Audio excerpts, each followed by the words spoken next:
Welcome to everyone in my YouTube channel. आज मैं तपाईहरुलाई आफ्नो ब्रोकर अकाउन्ट कसरी बनाउने भनेर सिकाउन गइरहेको छु। कृपया भिडियोलाई अन्तिमसम्म हेर्नु होला।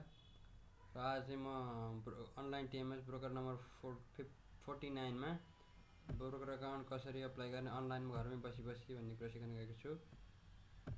सुरुमा आफ्नो क्रोम ब्राउजर खोल्नुहोस्। त्यसमा चाहिँ तपाईले tms49.nepsetms.com.np मा चाहिँ को साइट खोल्नुहोस्। अनि त न्यू रजिस्ट्रेसन में जानुहोस्। न्यू रजिस्ट्रेसन में अनि तपाईको क्लाइन्ट टाइप तपाईको इन्डिभिजुअल हो कि कंपनी को लागि हो त्यही अनुसार आफ्नो क्लाइन्ट टाइप सेलेक्ट गर्नुहोस्। फर एक्जाम्पल म चाहिँ इन्डिभिजुअल सेलेक्ट गर्छु। अनि आफ्नो कुन चाहिँ धरान काठमाडौँ नुवाकोट कुन चाहिँ यो मा सेलेक्ट गर्न सक्नुहुन्छ। एउटा तपाईले कुन चाहिँ चुज गर्नुहोस्। म चाहिँ काठमाडौँ चुज गर्छु। अनि फोन नम्बर राख्नुहोस्।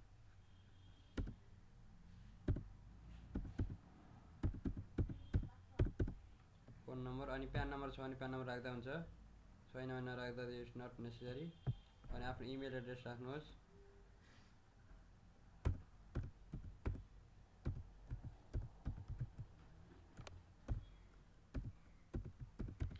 इमेल एड्रेसमा चाहिँ तपाईको ब्रोकर आईडी को लगइन र पासवर्ड आउँछ।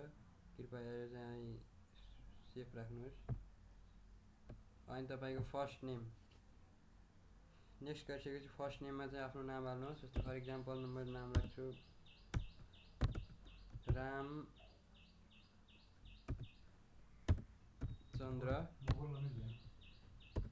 रामचन्द्र राख्नुहोस्। अनि आफ्नो लास्ट नेम थर मा चाहिँ आफ्नो थर राख्नुहोस्।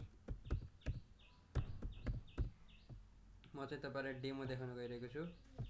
अनि आफ्नो जेन्डर सेलेक्ट गर्नुहोस्।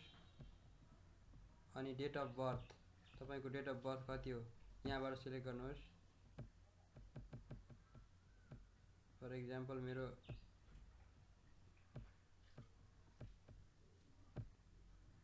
अनि आफ्नो फादर्स को नेम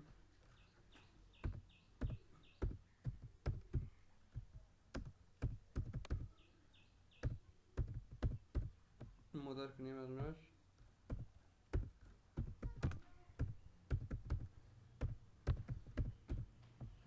अनि ग्रान्डफादर को नाम राख्नुहोस्।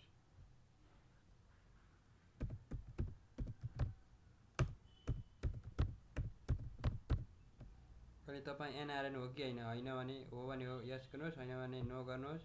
अनि तपाईको बच्चाको अकाउन्ट हो भने माइनरमा यस गर्नुहोस्। तपाईको 18 वर्ष भन्दा बढी एजको भने तपाईले चाहिँ नो गर्नुहोस्। अनि सिटिजनशिप नम्बर राख्नुहोस् आफ्नो। बीचमा ड्यास छ भने त्यो पनि राख्नुहोस्। मेरोमा ड्यास छैन सो अनि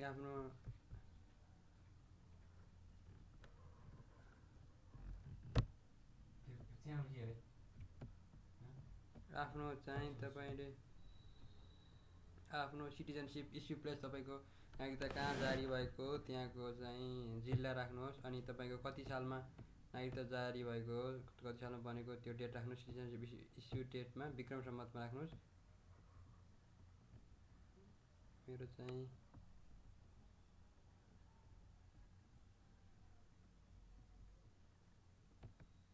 अनि तपाई म्यारिड हो कि अनम्यारिड त्यो राख्नुहोस्। अनि तपाईको अकुपेसन तपाईको पेशा के हो त्यो राख्नुहोस्। स्टुडेन्ट अन स्टुडेन्ट राख्नुहोस्। अनि अरु केही छ भने government public private sector NGO INGO expert business person agriculture के हो त्यो राख्नुहोस्। यहाँ छैन भने तपाईले अदर राख्न सक्नुहुन्छ। म चाहिँ स्टुडेन्ट राख्छु। अनि कन्ट्याक्ट नम्बर राख्नुहोस् आफ्नो।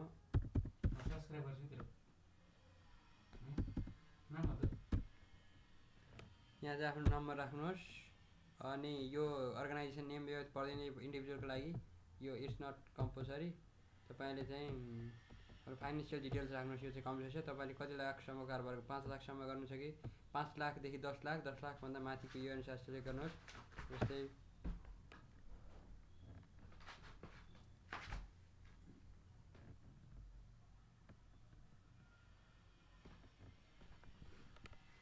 म चाहिँ 5 लाखसम्म कारोबार गर्छु सो मैले चाहिँ यो राखेँ। अनि तपाईले कुनै अरु कम्पनीमा इन्भेस्ट गर्नुभएको छ कि छैन भने यहाँभन्दा अगाडि भने त्यो राख्नुहोस्। म चाहिँ नो राख्छु। म चाहिँ इन्भेस्ट गरेको छैन। सो नो गर्नुहोस् अनि नेक्स्ट गर्नुहोस्। अनि तपाईँको एड्रेस राख्नुहोस्, तपाईँको पर्मानेन्ट र टेम्पोरेरी एड्रेस कहाँ हो। जस्तै मेरो पर्मानेन्ट एड्रेस म राख्छु, पर्मानेन्टमा सेलेक्ट गर्ने, अनि कुन प्रोभिन्स हो, प्रोभिन्स 5, अनि डिस्ट्रिक्ट सेलेक्ट गर्नुहोस् आफ्नो, अनि आफ्नो म्युनिसिपालिटी सेलेक्ट गर्नुहोस्, अनि आफ्नो वार्ड नम्बर, अनि टोलको नाम के हो।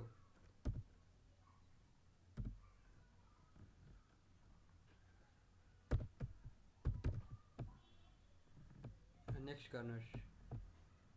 अनि आफ्नो बैंक, अब चाहिँ तपाईँको कुन बैंकमा तपाईँको मेरो सेयरको अकाउन्ट छ त्यो बैंक सेलेक्ट गर्नुहोस्। मेरो चाहिँ नेपाल नबिल बैंकमा छ, अनि मेरो एकाउन्ट टाइप चाहिँ करेन्ट, मेरो सेभिङ हो, बचत खाता हो। एकाउन्ट नम्बर हाल्नुहोस्,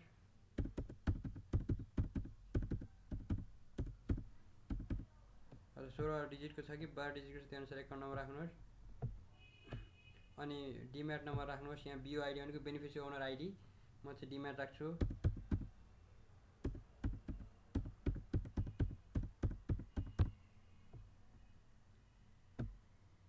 अनि तपाईँ पोलिटिसियन, हाई ऱ्याङ्किङ पोलिटिसियन हो कि होइन, तपाईँको यो सेलेक्ट गर्नुहोस्, हो भने हो गर्नुहोस्, नभए भने होइन गर्नुहोस्। No are you related to a politician or high ranking official भनेको ठुलो व्यापारी अर्थात् ठुलो पोलिटिसियनसँग रिलेटेड हो कि होइन भनेर सोधेको छ, यो होइन गर्नुहोस्।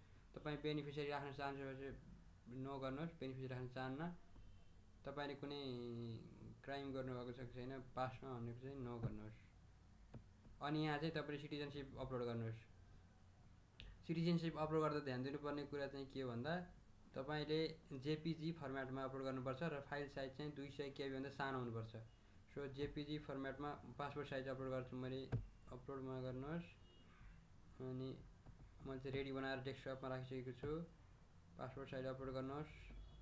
अनि सिटिजनसिप चाहिँ प्लस गर्नुहोस् र दुईवटा अपलोड गर्न मिल्छ, फ्रन्ट र ब्याक, अगाडिको र पछाडिको भाग भनेको। सिटिजनसिप 1 गर्नुहोस्, ओपन गर्नुहोस्, अनि सिटिजनसिप 2 पनि ओपन गर्नुहोस्। यसै गरी भनेको अगाडिको र पछाडिको भाग चाहिँ नागरिकताको दुईटै भाग चाहिँ तपाईँले राख्नुपर्छ।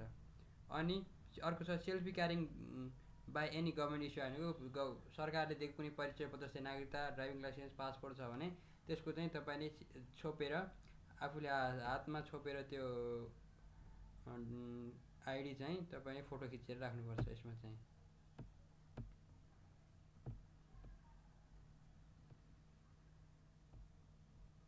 मैले चाहिँ यो रेडी बनाइसकेको छु। यो सेम नामको हुनु हुँदैन। सो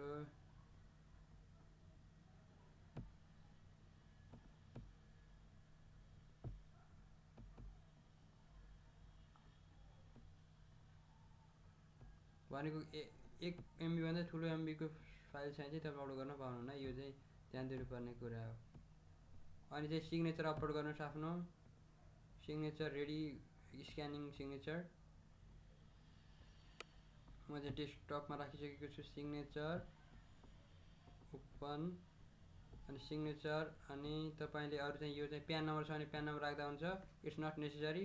अनि बर्थ सर्टिफिकेट छ भने बच्चाको लागि चाहिँ बर्थ सर्टिफिकेट राख्नुपर्छ, यो चाहिँ हाम्रो लागि छैन। सिग्नेचर भयो। अनि अनलाइन ट्रेडिङ एग्रिमेन्ट, त्यो चाहिँ प्रिन्ट गरेर सिग्नेचर गरेर राख्दा पनि हुन्छ, इट्स नट नेसेसरी, यो चाहिँ राख्नै पर्छ भन्ने छैन। पछाडि हामीले चाहिँ एग्री गरिसकेका छौँ। अनि चाहिँ हामीले के नेक्स्ट गर्नुहोस्। अनि हाम्रो चाहिँ यहाँ चाहिँ डकुमेन्ट अपलोडमा चाहिँ एउटा फाइल मिलेन, सो त्यो चाहिँ मिलाएर अपलोड गर्नुहोस्। सो नमिलेकोमा चाहिँ यस्तो रातो आउँछ, मिलेकोमा चाहिँ यो हरियो आउँछ। यो ब्याङ्क डिटेल पनि हाम्रो मिलेन, सो चेक गर्ने एकपल्ट। ब्याङ्क सेलेक्ट अकाउन्ट चाहिँ सेलेक्ट गर्नु बिर्सेछ। हाम्रो चाहिँ के हो, नबिल ब्याङ्क, नबिल।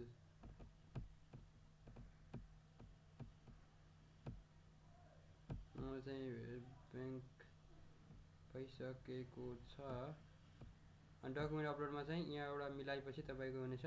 अनि युजर एग्रिमेन्टमा चाहिँ तपाईँले एग्री गर्नुहोस्, गरे पछाडिबाट डकुमेन्टमा पासपोर्ट साइजको फोटो, सेल्फी क्यारिङ डकुमेन्टमा चाहिँ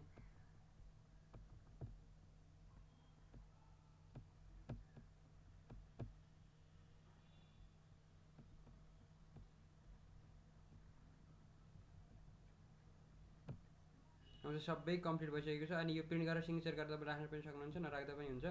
अनि यहाँ चाहिँ तल यो पढ्नुहोस् राम्रोसँग एग्रिमेन्टको यो चाहिँ ट्रेडिङसँग एग्रिमेन्ट। अनि यो चाहिँ यहाँ गएर सबमिट एप्लिकेसन गरिसकेपछि तपाईँको चाहिँ के हुन्छ, एप्लिकेसन सबमिट हुन्छ। अनि तपाईँको डकुमेन्ट मिलेको छ भने चाहिँ, छैन भने चाहिँ तपाईँले फोन आउन पनि सक्छ। जुन चाहिँ राख्नुभएको नम्बरमा मिलेको छ भने चाहिँ तपाईँको जिमेलमा जुन जिमेल राख्नुभएको छ त्यसमा चाहिँ तपाईँको आइडी र पासवर्ड, लगइन आइडी र पासवर्ड आउँछ। अनि तपाईँले यो जुन चाहिँ tms49.nepsetms.com.np को चाहिँ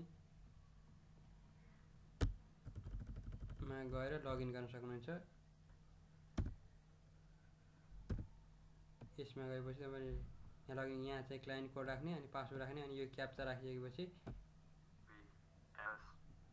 अनि तपाईँ लगइन गरेपछि तपाईँ चाहिँ ब्रोकर अकाउन्टमा चाहिँ कारोबार गर्न सक्नुहुन्छ। Thanks for watching.